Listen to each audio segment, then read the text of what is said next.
न रास्तों ने साथ दिया, न मंजिलों ने इंतजार किया। ना रास्तों ने साथ दिया, ना मंजिलों ने इंतजार किया। मैं क्या बताऊं अपनी जिंदगी के बारे में, मेरी उम्मीदों ने भी मेरे साथ मजाक किया। नमस्कार दोस्तों, मैं नवीन यादव स्वागत करता हूं आपका अपने YouTube channel Vasudev IAS concept पर। प्यारे मित्रगणों, उम्मीद करता हूं आप स्वस्थ होंगे, अच्छे से जीवन जी रहे होंगे और बढ़िया तरीके से अपने कार्य कर रहे होंगे और साथ ही आप तैयारी कर रहे होंगे। और आप सभी को आज एक इंपॉर्टेंट टॉपिक से अवगत कराऊंगा जो बहुत ही महत्वपूर्ण टॉपिक है, जो इतना महत्वपूर्ण कि अपना प्रभुत्व आज तक बरकरार रखे हुए है, जिसको नष्ट करने की न जाने कितनी कोशिशें की गई, फिर भी वो अपने आप को बचाए हुए है, जिसका नाम है विजयनगर साम्राज्य। आज उसी विजयनगर साम्राज्य की चर्चा करेंगे जो दिल्ली सल्तनत के बीच में उभरा, और कैसे उभरा उसकी भी हम चर्चा करेंगे। उसी विजयनगर साम्राज्य को मैं दो पार्टों में लेकर के आऊंगा। पहले में मैं विजयनगर साम्राज्य की कहानी बताऊंगा और दूसरे में विजयनगर साम्राज्य का स्थापत्य बताऊंगा, जो मंदिरों वगैरह के लिए बनाया गया था। बहुत सारी चीजें इसमें पढ़ने के लिए, एक छोटा सा साम्राज्य जो हमें बहुत कुछ देकर के चला गया, उसकी कहानी हमें जाननी है। तो दोस्तों, विजयनगर साम्राज्य है क्या, ये कहां से शुरू हुआ, उसकी चर्चा हम करेंगे। इसकी कहानी जानने के लिए हमें थोड़ा पीछे जाना होगा, दिल्ली सल्तनत की ओर। वहीं से इसका उदय हुआ था, कैसे हुआ था वो भी बताऊंगा। उससे पहले मेरे प्यारे प्यारे मित्रगण, मेरे लाल और लाली, मैं आप सभी से निवेदन करता हूं कि आप अपने चैनल वासुदेव आईएएस कॉन्सेप्ट को शेयर और सब्सक्राइब कर दिया करें। जितने भी मेरे प्यारे विद्यार्थी, वो सभी इस चैनल को शेयर किया करें और सब्सक्राइब जरूर करवाया करें, और करें भी। ठीक है, लाइक कमेंट करके जरूर बताया करें कि किस प्रकार की अपनी क्लासेस रही हैं। ठीक है, और आज का जो साम्राज्य रहेगा वो विजयनगर साम्राज्य। और आप मुझे सुनिए, मैं बताऊंगा आपको आज के साम्राज्य का इतिहास क्या है। तो आइए हम चर्चा करते हैं, समय व्यर्थ ना गवाते हुए, आज के साम्राज्य। आप सोच रहे हो आज ये स्लाइड खाली कैसे आ गई है? तो स्लाइड खाली नहीं है, बस चीजें कुछ अवगत करवानी है आपको। तो भैया देखिए, आज के साम्राज्य का उदय हम पढ़ेंगे। आज के साम्राज्य की कहानी क्या है वो मैं आपके सामने लाया। तो बेसिकली दिख जाएगा, व्हाइट व्हाइट कलर दिख जाएगा इस पे शायद, है ना? चलो कोई बात नहीं, व्हाइट ही करेंगे इस पे। अब जो हमारा विजयनगर साम्राज्य वो दक्षिण में है। दक्षिण में कैसे, उसकी हम बात करते हैं। तो देखिए, हम आधुनिक भारत के मैप से शुरू करेंगे। आधुनिक भारत के मैप से हम शुरुआत करके चलेंगे।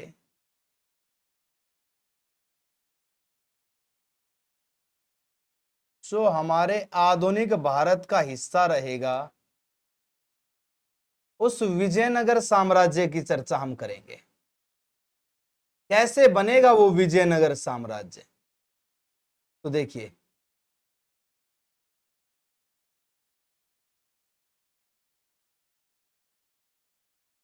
अब भैया कोशिश कर रहा हूं मैप बनाने की। अब कैसा बने कैसा नहीं तो आप जरूर बताना।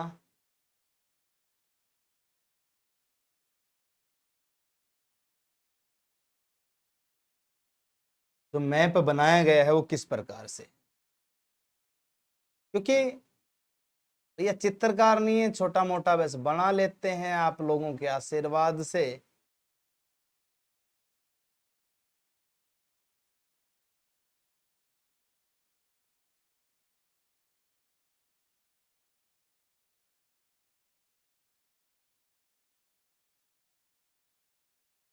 देखिए, अब इस मानचित्र के हिसाब से हम बात करेंगे। थोड़ा सा शायद इस साइड से ना तिरछा हो गया है, इसको हम लेके चलेंगे साउथ का। इधर से मैं लेके आता हूँ इन लाइनों को ना, शायद थोड़ा सा हम कर दें।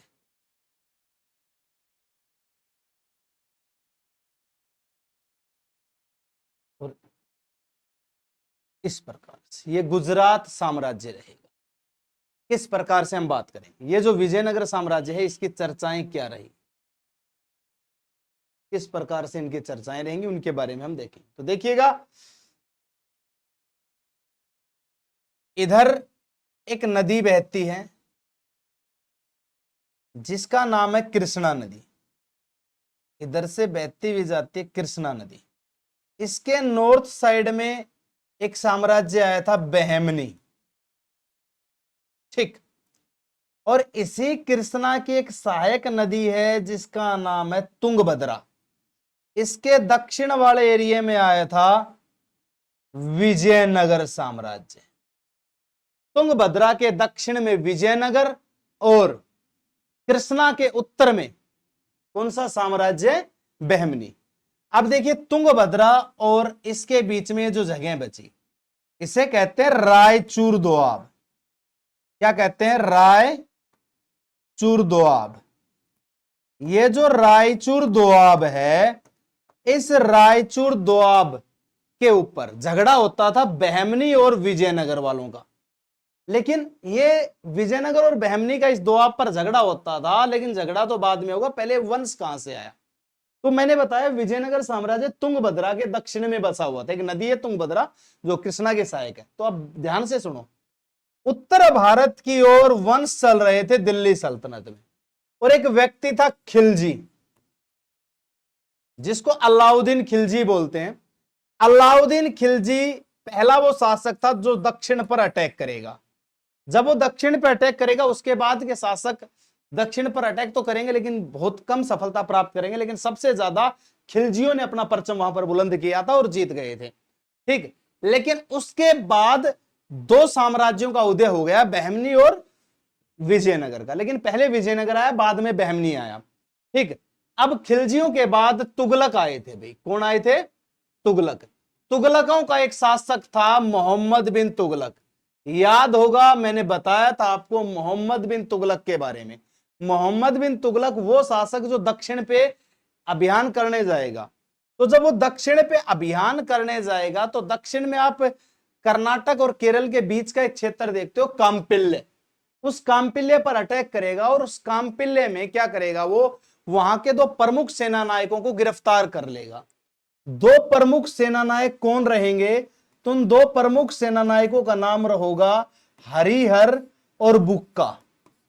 संगम के दो बेटे थे ये, संगम के क्या थे, दो बेटे थे, और इन दोनों को गिरफ्तार कर लेगा और हरिहर बुक्का को गिरफ्तार कर दिल्ली की जेल में डाल देगा। जेल में डालने के बाद इनसे कहेगा कि इस्लाम कबूल करो, अगर इस्लाम कबूल नहीं करोगे तो तुम रिहा नहीं करे जाओगे या मार दिए जाओगे। तो हरिहर बुक्का ने क्या किया, इस्लाम को कबूल कर लिया। इन्होंने इस्लाम कबूल कर लिया और जैसे ही इन्होंने इस्लाम कबूल किया तो ये रिहा कर दिए गए। जैसे ये रिहा हुए तो क्या हुआ, ये वापस अपने क्षेत्र में आए। क्षेत्र में आए तो इनको एक गुरुदेव मिले, एक महाराज मिले। उन्होंने कहा कि भैया तुम ये करो, स्वतंत्र राज्य की स्थापना करो, लेकिन सबसे पहले तुम इस्लाम का त्याग कर दो। तुम्हारे ऊपर जबरदस्ती इस्लाम थोपा गया है, तुम इस्लाम हो नहीं। तो इनका प्रायश्चित वगैरह कुछ करवा के विधि रही होगी, सनातन में वापस लाया गया। ये फिर से क्या बन गए, सनातनी बन गए। और सनातनी बनने के बाद इन्होंने एक हिंदू साम्राज्य की स्थापना करी जिसका नाम हुआ विजयनगर साम्राज्य। और इस प्रकार से विजयनगर साम्राज्य का उदय हुआ। ना तो तुगलक इन्हें गिरफ्तार करके रिहा करता, ना विजयनगर का उदय होता। और विजयनगर का उदय होने का कारण ही यही था, ये इस्लाम कबूल करके दोबारा सनातनी बने और उन्होंने एक स्वतंत्र धर्म की, स्वतंत्र साम्राज्य की स्थापना कर दी। और वो स्वतंत्र साम्राज्य किस प्रकार से आया, तो उसकी हम बात करें तो वो स्वतंत्र साम्राज्य विजयनगर साम्राज्य के नाम से जाना गया। आइए हम उस विजयनगर की गाथाओं का गुणगान करते हैं। क्या है उस विजयनगर की गाथाओं का गुणगान, किस प्रकार से रहेगा, तो हम चर्चा करते हैं। तो देखिए, मध्य काल में स्थापित होने वाला प्रथम हिंदू राज्य विजयनगर साम्राज्य था। पहला हिंदू साम्राज्य बना, ठीक। इसकी स्थापना हरिहर एवं बुक्का दो भाइयों ने करी, जिनका नाम मैंने बताया। नामक दो भाई थे, 1336 में इस साम्राज्य की स्थापना करी। कब तक करी? 1336 में। ये पूरा का पूरा साम्राज्य 1336 से 1650 तक रहेगा, ये बात आपको याद रखनी है। ठीक। अब माधव विदारण्य, एक गुरुजी हैं माधव विदारण्य, उस माधव विदारण्य गुरुजी ने इनको प्रेरणा दी कि तुम स्वतंत्र राज्य की स्थापना करो। पहले इसका नाम हम्पी या हस्तिनावती था, इस राज्य का नाम इन्होंने हम्पी या हस्तिनावती रखा। बाद में इसकी राजधानी विजयनगर को बनाई, तब इस साम्राज्य का ही नाम क्या हो गया? विजयनगर हो गया। ठीक, तब इस साम्राज्य का नाम क्या हो गया? विजयनगर हो गया। तो दो भाइयों ने करी, किस गुरु के कहने पर? तो गुरु विदारण्य, माधव विदारण्य के कहने पर इन्होंने की। ये गुरु माधव विदारण्य बैठे हुए हैं और ये दो भाई हरिहर और बुक्का बैठे हुए हैं। इन दोनों भाइयों ने इसकी स्थापना की थी। ठीक, इसके बाद हम बात करते हैं, तो भैया जिस प्रकार दिल्ली सल्तनत में 5 वंश होते थे, उस प्रकार विजयनगर साम्राज्य पर भी राज करने वाले 4 वंश थे। विजयनगर साम्राज्य पर राज करने वाला पहला संगम वंश था, जिस संगम वंश की स्थापना हरिहर और बुक्का ने की थी। 1336 से 1485 तक ये वंश रहा। सालू वंश 1485 से 1485 से 1505 तक। तुलुब वंश 1505 से 1570 तक और अरविडु वंश 1570 से 1650 तक। ठीक, 1570 से 1650 तक। इसमें 2 वंश बहुत महत्वपूर्ण हैं, जिनके ऊपर मैं लिख दे रहा हूं मोस्ट इंपोर्टेंट। एक तो है अपना संगम वंश और दूसरा है तुलुव वंश। ये 2 वंश सबसे महत्वपूर्ण है, जिनके बारे में आपको जानना है। बाकी सालू और अरविडू इतने महत्वपूर्ण नहीं है, बट थोड़ी बड़ी चीजें हम इनके बारे में जानेंगे। तो आइए इन चारों वंशों की एक गाथा देखते हैं, क्रम देखते हैं क्या रहा, तो उसके बाद हम चर्चा करते हैं इन चारों वंशों की। तो देखिए, संगम वंश हम देखते हैं 1336 से 1485 तक। ये हैं संगम वंश के संस्थापक हरिहर, और इसके भाई बुक्का हुआ करते थे। हरिहर एवं बुक्का ने अपने पिता संगम के नाम पर संगम राजवंश की नींव रखी। इनके पिताजी का नाम संगम था और उन्हीं के नाम पर इन्होंने नींव रखी। हरिहर ने 1336 से 1356 तक 20 साल तक राज किया था हरिहर ने, और उस राज में इसने क्या किया? संगम वंश का पहला शासक हरिहर प्रथम था। इसने अनेगुंडी को अपनी राजधानी बनाया था। एक जगह है अनेगुंडी, उस अनेगुंडी को अपनी राजधानी बनाया, और अनेगुंडी में बाढ़ की स्थिति होती रहती थी, इसलिए इसने 17 वर्ष बाद उसको राजधानी से बदल दिया। ठीक, हरिहर प्रथम ने अपने शासन के 17 वर्ष बाद विजयनगर को अपनी राजधानी बनाई। फिर इस नगर के नाम पर ही विजयनगर साम्राज्य का नाम पड़ा। इसने 17 वर्ष बाद राजधानी बनाई थी, मैंने बता दिया, और फिर इसका नाम ही विजयनगर पड़ गया था। फिर उसके बाद क्या हुआ?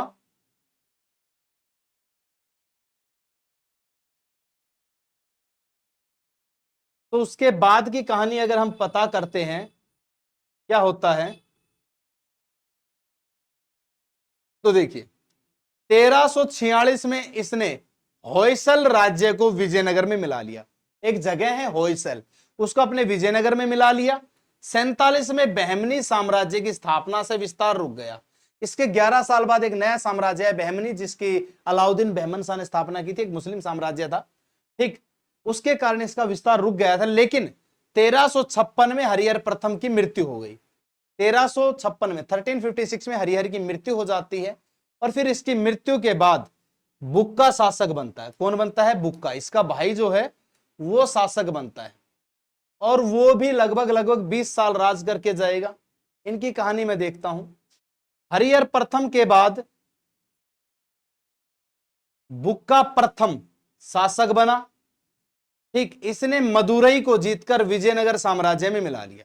मदुरई जैसे शहर को इसने जीत लिया और विजयनगर में शामिल कर लिया। ठीक, ये है बुक्का जी की तस्वीर, जो सामने आप देख रहे हो ये बुक्का है। ठीक, हरिहर के भाई।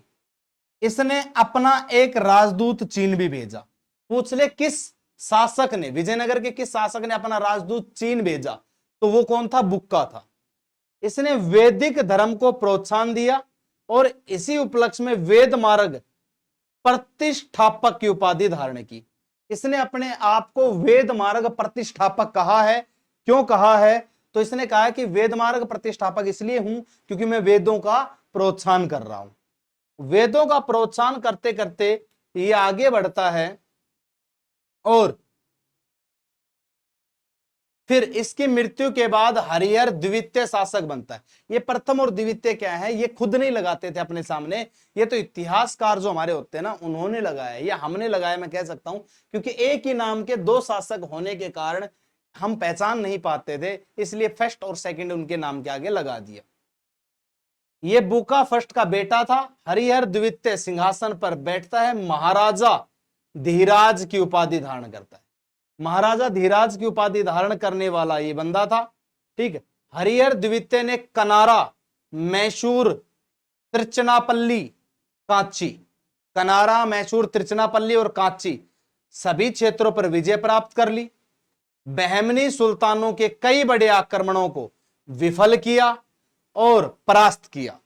सबसे बड़ी सफलता पश्चिम में बहमनी राज्य से बेलगांव और गोवा को छीनना। इसकी सबसे बड़ी उपलब्धि थी बहमनियों से बेलगांव और गोवा को छीनना, जो इसने छीन लिया था। उसको छीनने के बाद क्या होता है, उस कहानी को हम देखते हैं। उसको छीनने के बाद हरिहर द्वितीय ने श्रीलंका के राजा से भी कर वसूल किया। श्रीलंका का एक राजा था, उससे भी टैक्स ले लिया था इन्होंने। बहुत जबरदस्त व्यक्ति थे ये। ठीक। सफलतापूर्वक राज्य करने के बाद हरिहर द्वितीय की मृत्यु हो गई। 1404 में इसकी मृत्यु हो जाती है। फिर इसके बाद शासक कौन बनता है? तो इनके नाम यही थे। तो अब शासक बनता है विरूपाक्ष प्रथम। विरूपाक्ष प्रथम शासक बनता है। ठीक। हरिहर द्वितीय का बेटा था। 1404 में पिता की मृत्यु के बाद विरूपाक्ष प्रथम सिंहासन पर बैठा, लेकिन इसका साम्राज्य बहुत ही अल्पकालीन रहा, क्योंकि यह अपने भाई बुक्का सेकंड के द्वारा ही अपदस्थ कर दिया जाता है। इसका भाई इसे हटा देता है, और इसका भाई जब इसे हटा देता है तो खुद शासक बनता है। और बुक्का शासक बनता, वो भी 2 वर्ष तक ही रहता है, ज्यादा लंबे समय तक शासक नहीं रहता, केवल 2 वर्ष तक शासक रहता है बुक्का सेकंड। ठीक। विजयनगर साम्राज्य सिंहासन पर बैठ जाने के बाद समय उसके भाई विरूपाक्ष प्रथम ने उसका विरोध किया। भाई हटा दिया तो विरोध तो करेगा। बुक्का द्वितीय केवल 2 वर्ष तक ये शासन कर पाया, वो ज्यादा समय तक शासन नहीं कर सका। भाई से भाई का हक मार लिया तो शासन ज्यादा कैसे कर सकता था? ये तो कर्मों की सजा थी, मिलना ही था। अब बना इसी वंश का शासक देवराय प्रथम। देवराय प्रथम 1406 से 1422 तक राज करके जाएगा। हरिहर के बाद विजयनगर साम्राज्य का वास्तविक उत्तराधिकारी इसे अपने शासनकाल में बहमनी सुल्तान फिरोज शाह के आक्रमण का सामना करना पड़ा। यह वास्तविक उत्तराधिकारी माना गया है देवराय प्रथम। किसके बाद? हरिहर के बाद। इसने सुल्तान फिरोज शाह बहमन का सामना किया था। ठीक। इसका सामना करने के बाद इसने क्या किया था? इसने फिरोज शाह बहमनी से पराजित होने के कारण देवराय प्रथम ने अपनी पुत्री का विवाह फिरोज शाह से कर, ये हार गया था फिरोज शाह से, और उसने अपनी बेटी का विवाह फिरोज शाह से कर दिया। देवराय प्रथम ने राज्य में सिंचाई की सुविधा के लिए तुंगभद्रा नदी पर बांध बनवाया और नहरें निकलवाई। इसने सिंचाई करवाने के लिए बांध बनाकर नहरें निकलवाई। इसके शासन काल में ही इटली का यात्री निकोलो कोंटी, याद रखना बहुत इंपॉर्टेंट है, ये इनके राज में आए व्यक्तियों के बारे में जरूर पूछते हैं। इटली का यात्री निकोलो कोंटी 1420 में विजयनगर साम्राज्य में आया। कौन आया था? Niccolo Conti. किसके टाइम पे आया था? देवराय प्रथम के टाइम पे। ठीक। इसके टाइम पे प्रसिद्ध तेलुगु कवि श्रीनाथ इसके दरबार में थे, इसके कोर्ट कवि थे। 1422 में देवराय प्रथम की मृत्यु हो जाती है। 1422 में इसकी मृत्यु हो जाती है। इसके कोर्ट कवि जो थे वो श्रीनाथ थे, और इसके दरबार में निकोलो कोंटी एक इटली का यात्री आया था 1420 में। याद रखो, विजयनगर में आने वाले सबसे इंपॉर्टेंट ये व्यक्ति जरूर पूछे जाते हैं। ये जो विदेशी आए थे ना, इनके बारे में जरूर पूछा जाता है, तो आप लोगों को याद रखना है। नहीं रखोगे तो क्वेश्चन गंवा दोगे। देवराय सेकंड शासक बनता है 1422 से 1446 तक, लगभग 20-22 साल ये राज करके जाएगा, 24 साल मान लो आप। देवराय प्रथम के बाद उसका बेटा रामचंद्र 1422 में सिंहासन पर बैठा, परंतु कुछ महीने बाद ही उसकी मृत्यु हो गई। देवराय फर्स्ट का बेटा बैठा था रामचंद्र, उसकी मृत्यु हो जाती है। फिर उसका बाद उसका भाई वीर विजय गद्दी पर बैठता है, उसकी भी मृत्यु हो जाती है, उसका भी अल्पकालीन शासन रहा। ठीक, फिर वीर विजय का बेटा था देवराय द्वितीय। वीर विजय और रामचंद्र शासन ज्यादा समय तक नहीं कर पाए, उसका बेटा देवराय सेकंड शासन करेगा। देवराय द्वितीय इस वंश का सबसे महान शासक था, जो जनसाधारण में इंद्र का अवतार माना जाता था। लोग इसको इंद्र का अवतार मानते थे। देवराय को किसका अवतार मानते थे? इंद्र का। और यह सबसे महान शासक माना गया इस वंश का। इस वंश का सबसे महान शासक कौन था? देवराय सेकंड था। इस समय फारस के शासक शाहरुख ने अब्दुल रज्जाक को अपना दूत बनाकर इस दरबार में भेजा। फारस से कौन आया था? अब्दुल रज्जाक। देवराय सेकंड के टाइम पे, फर्स्ट के टाइम पे निकोलो कोंटी। देवराय द्वितीय ने बड़ी संख्या में अपनी सेना से मुसलमानों को भर्ती किया और उनके लिए मस्जिद का निर्माण भी करवाया। इसने बहुत बड़ी सेना बनाई जिसमें सबसे ज्यादा मुसलमान रखे और मस्जिद भी बनवाई। एक अभिलेख में देवराय सेकंड को गज बेटकर, हाथियों का शिकारी कहा गया है। इसे गज बेटकर भी कहा गया। और 46 में इसकी मृत्यु हो जाती है। 46 में इसकी मृत्यु हो जाती है, यह बात आपको याद रखनी है। उसके बाद शासक बनता है मल्लिकार्जुन। कौन बनता है? मल्लिकार्जुन। 46 से 1465 तक। देवराज द्वितीय के बाद उसका बेटा मल्लिकार्जुन विजयनगर साम्राज्य का स्वामी बना, वो राजा बना। उसके समय उड़ीसा एवं बहमनी के आक्रमणों में उड़ीसा और बहमनी दोनों के अटैक हुए। कोडबिंदु एवं उदयगिरी के किले पर अधिकार कर लिया। उड़ीसा ने दो जगहों पर अधिकार कर लिया था, कोडबिंदु और उदयगिरी। इसको उड़ीसा के गजपति शासकों ने बुरी तरह हराया। उड़ीसा में गजपति शासक हुआ करते थे, उन्होंने इसको बुरी तरह हरा दिया था। कुछ समय के बाद चंद्रगिरी के नरसिंह सालू ने सिंहासन उससे छीन लिया। फिर थोड़े ही समय बाद चंद्रगिरी का नरसिंह सालू था, उन्होंने इससे सिंहासन छीन लिया और नरसिंह सालू ने मल्लिकार्जुन का सामंत था। नरसिंह सालू कौन था? उसका सामंत था। हार के इस अपमान को न सह पाने के कारण 65 में मल्लिकार्जुन की मृत्यु हो जाती है और अब स्थापना होती है सालू वंश की। नरसिंह सालू इसकी स्थापना करता है। ठीक, इसका विरूपाक्ष द्वितीय हम बात करेंगे इसके शासक की। विरूपाक्ष द्वितीय 1465 से 1485 संगम वंश का अंतिम शासक था। अंतिम शासक था। विरूपाक्ष की हत्या कर दी गई, संगम वंश समाप्त हो गया। संगम वंश का समापन हुआ विरूपाक्ष की हत्या के बाद। और फिर अगला वंश आया सालू वंश। कौन सा आया? सालू वंश। इतना इंपॉर्टेंट नहीं है, पर फिर भी मैं एक दो लाइन इसके बारे में बताऊंगा। सालू वंश जो था, नरसिंह सालू इसका संस्थापक था। कौन था? नरसिंह सालू। सालू नरसिंह के दो बेटे थे, तिम्मा एवं इम्माडी नरसिंह। तिम्मा नरसिंह और इमाडी नरसिंह दो बेटे थे। तिम्मा की हत्या के पश्चात इमाडी नरसिंह गद्दी पर बैठा। इमाडी नरसिंह के शासन काल में वास्तविक शक्तियां उसके सेनापति के पास थी। इमाडी ने अपनी सेनापति को सारी शक्तियां दे रखी थी और नरसा नायक उसका सेनापति हुआ करता था। 1505 में नरसा नायक के पुत्र वीर नरसिंह ने इमाडी नरसिंह की हत्या कर दी और तुलु वंश की स्थापना है। अब इमाडी नरसिंह की हत्या कर तुलु वंश स्थापित हुआ। नरसिंघा ने हत्या करी। नरसिंह की हत्या नरसिंह ने की, यह बात याद रख लेना, यह पूछा जाता है। अब तुलु वंश की स्थापना हो गई। तुलु वंश का संस्थापक वीर नरसिंह था। तुलु वंश का संस्थापक कौन था? वीर नरसिंह। यह आपको याद रखना है, ठीक। तुलु वंश का संस्थापक। 1505 में वीर नरसिंह ने सालु वंश के नरेश इमाडी नरसिंह की हत्या करके स्वयं विजयनगर साम्राज्य के सिंहासन पर अधिकार कर लिया। उसकी हत्या कर देता है इमाडी नरसिंह की और खुद विजयनगर साम्राज्य पर अधिकार कर लेता है। तुलु वंश की स्थापना की। वीर नरसिंह का पूरा शासनकाल आंतरिक विद्रोह एवं आक्रमणों से प्रभावित था। 1509 में इसकी मृत्यु हो जाती। ये इंटरनल रिवोल्ट्स के कारण ही प्रभावित रहा, इसके आंतरिक विद्रोह बहुत ज्यादा थे और वो प्रभावित रहा। 9 में इसकी मृत्यु हो जाती। जैसे ही 9 में इसकी मृत्यु होती है तो शासक आता है, बहुत महान शासक, जिसको कृष्ण देवराय कहा गया है। याद रखना, बहुत इंपॉर्टेंट है। पूरे विजयनगर में एकमात्र शासक जिसको बाबर ने भी ये कहा था कि कृष्ण देवराय बहुत महान शासक हैं, अद्भुत अप्रतिम प्रतिमान रखते हैं अपनी योद्धा कला का। उस कृष्ण देवराय की कहानी हम पढ़ेंगे।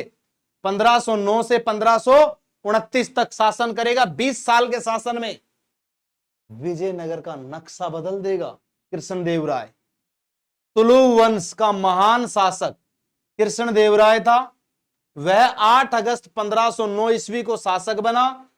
बाबर ने अपनी आत्मकथा बाबरनामा में कृष्ण देवराय को भारत का सर्वाधिक शक्तिशाली शासक बताया है।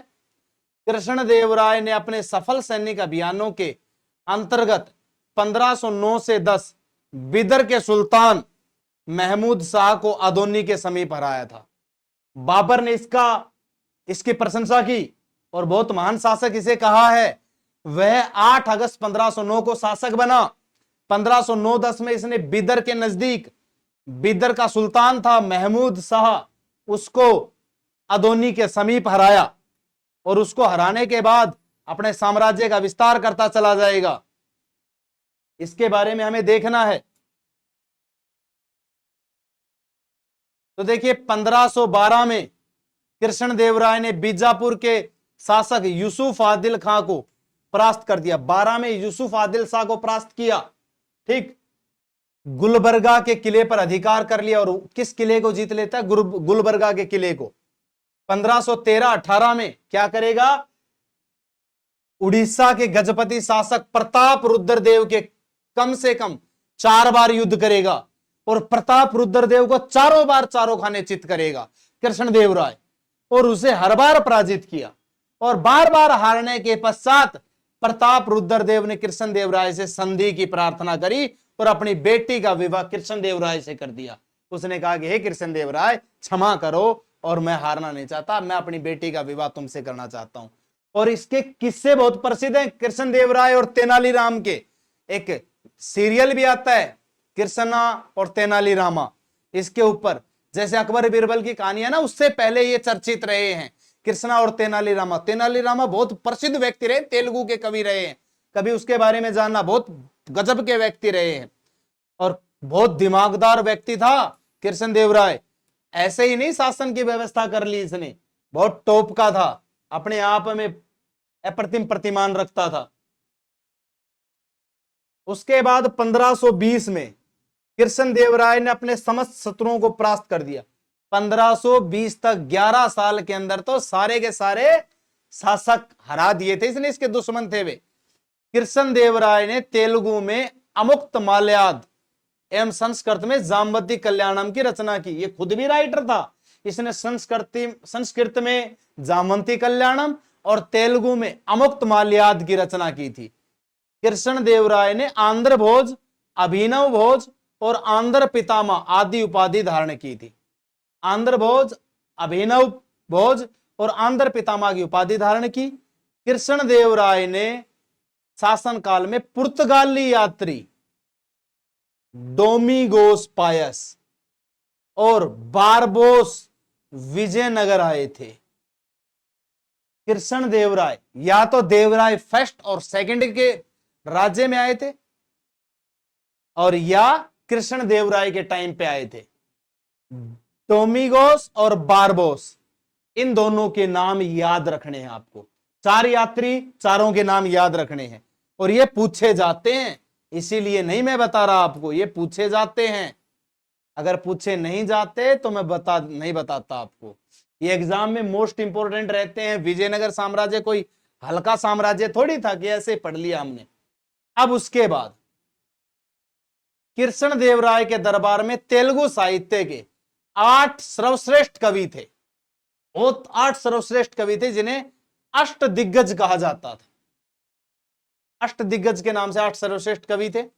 अष्ट दिग्गजों में सर्वाधिक महत्वपूर्ण अलसानी पेदन और तेनालीराम थे। तेनालीराम और अलसानी पेदन थे। अलसानी पेदन को तेलुगु कविताओं के पितामह की उपाधि प्रदान की गई थी। उनकी मुख्य कृति मनुचरित तथा हरि कथा सार। अलसानी पेदन को तेलुगु कविताओं का पितामह कहा गया था। मनुचरित और हरि कथा सार उसने लिखी थी। पांडुरंग महात्म्य की रचना तेनालीराम रामकृष्ण ने की थी। पांडुरंग एक महात्म्य था जिसकी रचना तेनालीराम रामकृष्ण ने की थी। यह बात आप याद रखना, जिसके नाम में ही राम रामकृष्ण है वो तो फिर भैया किसी भी चीज की रचना कर सकता है। महान व्यक्ति हुए हैं। ठीक, कृष्ण देवराय के शासनकाल को तेलुगु साहित्य का क्लासिक युग कहा जाता है। क्लासिक एरा बोला जाता है इसके शासनकाल को, तेलुगु साहित्य का। नागलपुर नामक नए नगर हजारा एवं विठल स्वामी मंदिर का निर्माण कृष्ण देवराय ने करवाया था।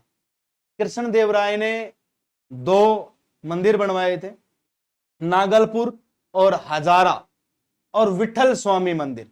इसकी स्थापत्य कला भी लेकर के आऊंगा नेक्स्ट क्लास के अंदर। मैं विजयनगर की स्थापत्य कला लाऊंगा ताकि मैं बता सकूं इस मंदिरों में नागर शैली क्या है और द्रविड़ शैली क्या है।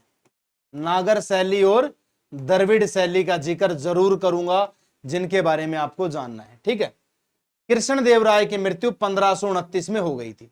अब कृष्ण देवराय की मृत्यु हो गई 1529 में। इसने नागलपुर, नयनगर, हजारा और विठल स्वामी मंदिर भी बनवाया। मंदिरों का प्रांगण देखोगे तो आप भौचक्के हो जाओगे। फिर शासक बना अच्युत देवराय। कौन बना? अच्युत देवराय। अब अच्युत देवराय शासक बना 1529 से 42 तक रहा। कृष्ण देवराय के बाद इसका भतीजा अच्युत देवराय अगला शासक बना। इसके शासनकाल में पुर्तगाली यात्री नूनीज विजयनगर आया। पुर्तगाली यात्री नूनीज आया विजयनगर अच्युत देवराय के टाइम पे। ये आपको याद रखना है। ये जितने भी विदेशी यात्री बता रहा हूं याद रखने हैं। और अब ये शासक अंतिम चरण पर है। सदाशिव राय एक शासक बना, सदाशिव राय 42 से 70 तक रहा। इस वंश का अंतिम शासक सदाशिव राव था। इसका सेनापति राम राय था। राम राय ने शासन की सारी शक्तियां अपने हाथ में ले ली थी। शासन सदाशिव राव कर रहा था लेकिन शक्तियां राम राय के पास थी। एक साम्राज्यवादी सेनापति था जिसने बहमनी साम्राज्य के 5 राज्य बीजापुर, गोलकुंडा, बरार, बिदर और अहमदनगर, बीजापुर, गोलकुंडा, बरार, बिदर और अहमदनगर में फूट डालने की कोशिश करी।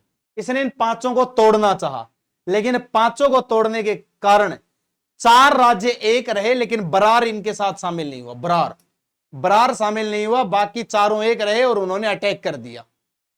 अब अटैक कर दिया तो अटैक का परिणाम देखना पड़ेगा, किंतु इसके विपरीत परिणाम हुआ।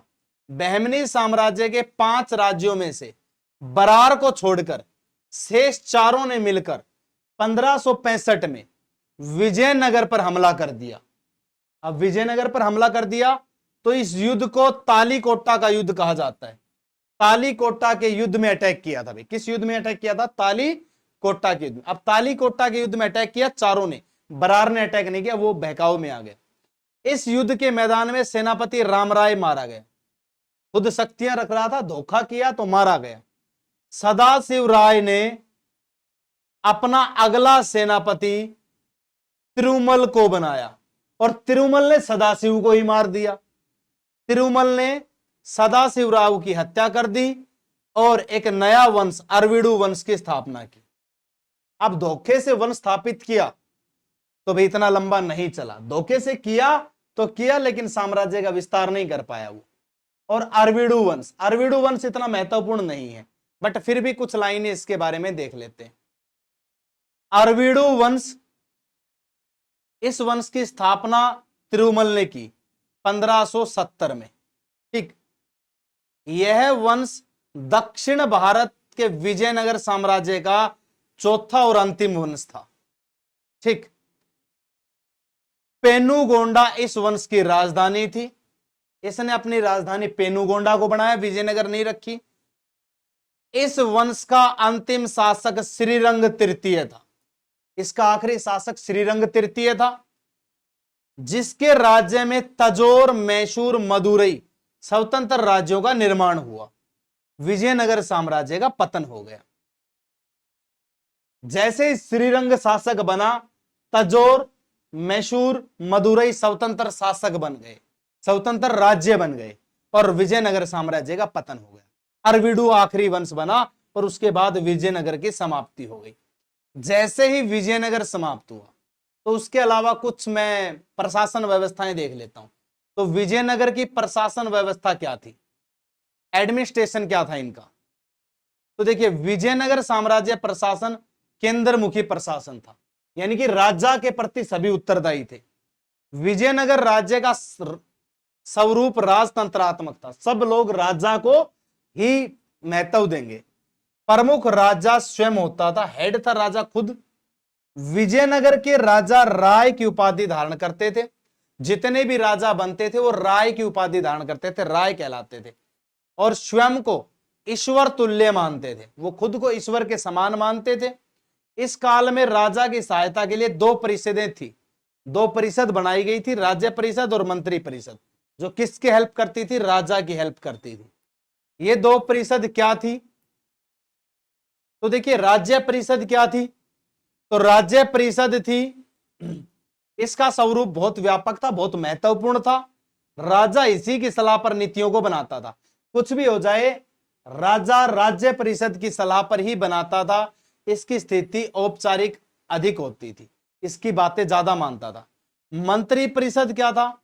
इसका स्वरूप छोटा था, ये छोटी होती थी, लगभग 20 सदस्य होते थे इसमें। इसमें प्रधानमंत्री, उपमंत्री और विभागों के सदस्य होते थे। प्रधानमंत्री होता था, उपमंत्री होता था और विभागों के सदस्य होते थे। इसमें विद्वान, राजनीति में निपुण 50-70 वर्ष आयु वाले व्यक्तियों को सदस्य बनाया जाता था। जिसकी आयु 50 से 70 हो जाती थी, एक्सपीरियंस, अनुभवी लोगों को सदस्य बनाया जाता था। इसका अध्यक्ष महाप्रधानी यानी कि प्रधानमंत्री होता था। राजा व युवराज के बाद इसका स्थान होता था। राजा और युवराज के बाद प्रधानमंत्री का स्थान होता था, यह बात याद रखना। ये दो परिषदें इनके शासन में थी। फिर इनके अलावा इनके शासन में भू राजस्व व्यवस्था। भू राजस्व व्यवस्था क्या थी? भू राजस्व व्यवस्था लैंड रिवेन्यू सिस्टम हर राज्य में रहा है, इनमें भी था। विजयनगर साम्राज्य में राजकीय आय का मुख्य स्रोत भू राजस्व था। इसे शिष्ट कहा जाता था। ये जो कर लेते थे उस कर को शिष्ट कहते थे। भू राजस्व भूमि की उपज के आधार पर निर्धारित किया जाता था। जितनी खेती होती थी उसी पर आधारित किया जाता था। सामान्यतः 1/3 या 1/4 के बीच भू राजस्व लिया जाता था। 16वीं शताब्दी के मध्य सदाशिव राव ने इस काल में नाइयों को व्यवसायिक कर से मुक्त कर दिया।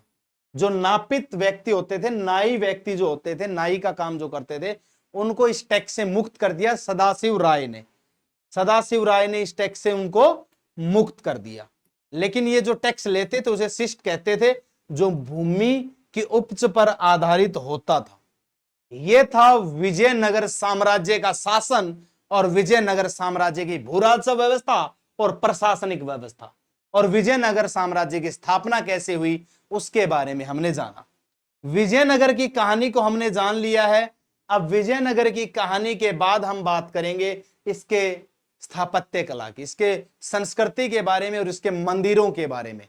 वो नेक्स्ट क्लास में मैं लेकर के आऊंगा। आज की क्लास में मेरा मकसद था विजयनगर का बखान करना और विजयनगर के बारे में बताना। दोस्तों, जो क्लास मैंने आज पढ़ाई है ये मोस्ट इंपॉर्टेंट रहने वाली है हर एग्जाम के लिए। ये यहां से यूपी पीसीएस में भी क्वेश्चन आते हैं, एमपी पीसीएस में आते हैं, यूपीएससी में आते हैं, यूपीएससी सीएससी में आते हैं, एनडीए सीडीएस एयरफोर्स सभी में यहां से क्वेश्चन आते हैं। इवन एसएससी भी इन क्वेश्चंस को पूछती है। तो इस साम्राज्य की महत्वता को समझना, और यहां से पक्का क्वेश्चन आएंगे। इसमें आए विदेशी यात्रियों को जरूर याद कर लेना, इसमें आए विदेशी यात्रियों को जरूर याद करना, और पूरे विजयनगर साम्राज्य में कृष्ण देव राय को पढ़ना मत भूलना, और हरिहर बुक्का के बारे में पढ़ना मत भूलना। यानी कि दो वंश तुलुव और संगम दोनों के बारे में जरूर पढ़ना, और सबसे इंपॉर्टेंट वंश रहे हैं। ठीक है, तो यह था विजयनगर साम्राज्य। नेक्स्ट क्लास में इसकी संस्कृति के बारे में पढ़ेंगे। तो यहां तक कोई भी डाउट हो तो कमेंट बॉक्स में जरूर बताना। तो आज की क्लास कैसी लगी वो जरूर बताना। और मेरे प्यारे मित्रगणों, आपसे मैं फिर अनुरोध करता हूं कि आप चैनल को लाइक शेयर सब्सक्राइब जरूर किया करें, ताकि ज्यादा से ज्यादा बच्चों तक इस वीडियो को हम पहुंचा सके। और कमेंट करना ना भूला करें, कमेंट करके जरूर बताया करें कि क्लास कैसी रही, क्या कमी है और क्या सुधारा जा सकता है। ठीक है, क्लास आपकी बाइलैंग्वेज होती है, दोनों ही लैंग्वेज में मैं पीपीटी लेके आता हूं आपके सामने, हिंदी और इंग्लिश में। मैं हिंदी में एक्सप्लेन इसलिए करता हूं ताकि आप अच्छे से उसको समझ सको। भले ही हाँ भाई हम कितने भी अंग्रेज बन जाएं, लेकिन समझते हम हिंदी में ही बेटर है। चाहे आप हो चाहे मैं हूं, कोई भी हो, सब हिंदी में बेटर समझते हैं। तो मेरे प्यारे मित्रगणों, समझा करो, समझने का प्रयत्न किया करो। समझना क्यों है? क्योंकि सीखना है। सीखना क्यों है? क्योंकि उन्नति करनी है। इसलिए उन्नति करने के लिए हमें पढ़ना है और समझना है। तो सभी मित्रगणों से अंत में फिर अनुरोध करूंगा कि आप चैनल को लाइक शेयर और सब्सक्राइब किया करो और करवाया करो।